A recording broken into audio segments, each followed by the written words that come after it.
There is a version of you that has to die. Not your body, not your name, something deeper than that.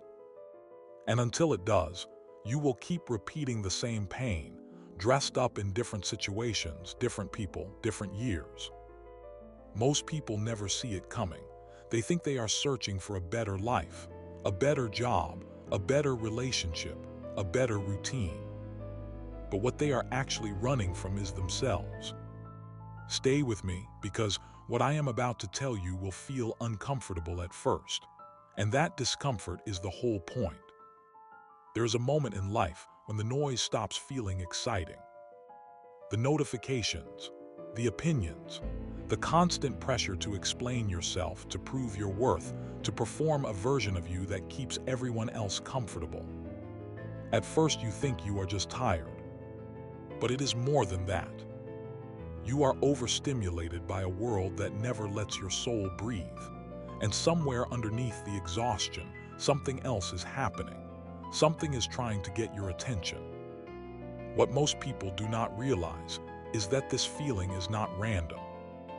It is the first sign that a part of you is ready to end. Let's talk about what that part actually is. It is not laziness. It is not failure.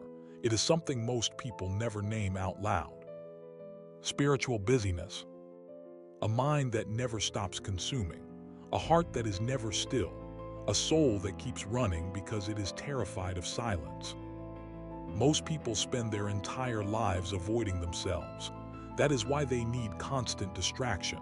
Music, scrolling, conversations that mean nothing, noise stacked on top of noise.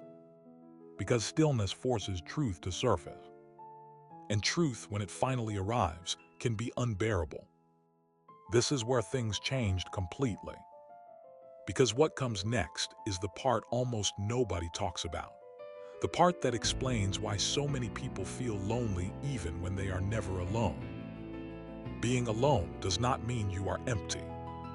Some of the most emotionally exhausted people on earth are surrounded by others every single day.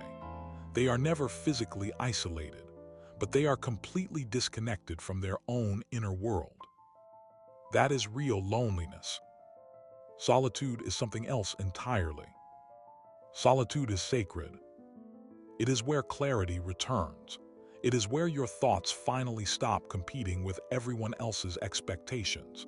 It is where you hear your own voice again, maybe for the first time in years. But here is the part nobody warns you about.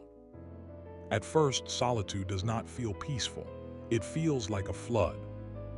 Buried emotions begin to rise to the surface.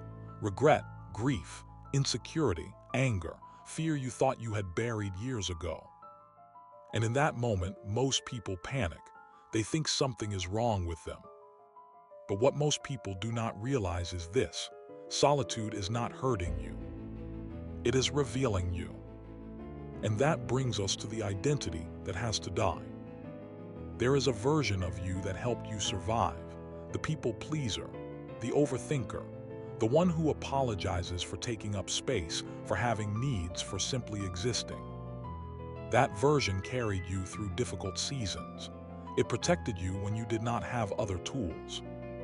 But here is the painful truth nobody prepares you for. Survival and peace are not the same thing. And eventually, growth demands a funeral, not for your body, for your identity. Transformation almost always feels like loss before it feels like freedom. Because life strips away everything false before it can rebuild you into someone stronger. And this is only the beginning. Because once you understand why this death has to happen, you start to understand why so many people never change at all. They wait for motivation. They wait to feel ready. But growth has never once arrived comfortably. A seed has to break before it becomes a tree. Muscle has to tear before it grows stronger. And human beings fall apart, piece by piece, before they become who they were always meant to be. Pain is not always punishment. Sometimes pain is redirection. The real danger is that most people mistake the breakdown for the end of the story.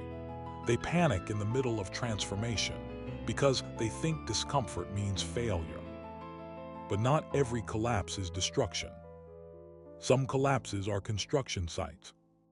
Here is something most people never stop to consider. Your mind has been listening to everything you have ever said about yourself. Every time you whispered, "I'm behind," "I'm not enough," "I always fail," your mind was quietly building a reality around those exact words. Thoughts repeated long enough do not stay thoughts, they become identity. And identity becomes destiny. This is why the moment you start observing your thoughts instead of blindly obeying them, everything begins to shift. But this kind of awareness cannot happen at full speed. It cannot happen while you are sprinting through life trying to outrun your own feelings. Modern life rewards speed. But peace has never lived in speed. Peace lives in presence. It lives in drinking something warm without checking a phone, walking without rushing toward the next obligation, breathing without obsessing over what comes next.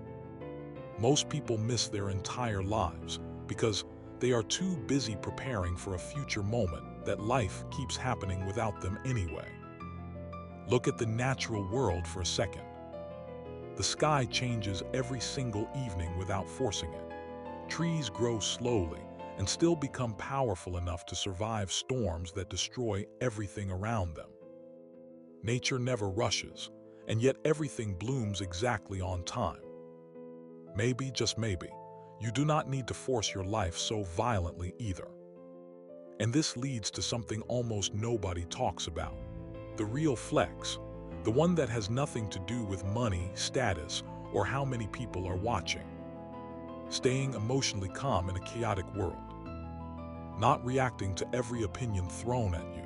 Not chasing every trend pulling at your attention. Anyone can react, almost everyone does. But very few people can remain centered when everything around them is shaking. That kind of power does not come from outside validation. It comes from self-awareness.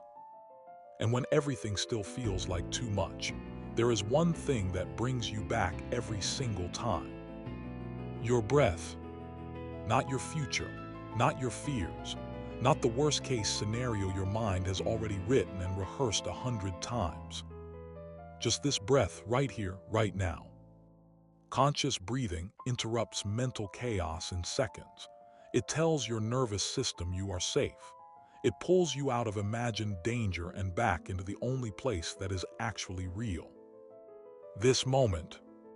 Sometimes healing does not begin with answers. It begins with nothing more than slowing down long enough to breathe properly again. So maybe this season of your life is not punishment. Maybe it is preparation. Maybe the distance, the silence, the confusion, the loneliness are not signs that something has gone wrong. Maybe they are clearing space for someone new to finally step forward. Someone who no longer needs constant approval. Someone who trusts their own voice over the noise of everyone else's. Someone who finally understands that peace is worth more than performance. Because here is the truth, most people spend their whole lives avoiding. The person you have been searching for in everyone else was always waiting quietly inside you. And maybe the greatest transformation a human being can go through is not becoming someone new. It is finally, after everything, returning to who you always were. That version of you has been waiting. The only thing standing in the way was the version that had to end first.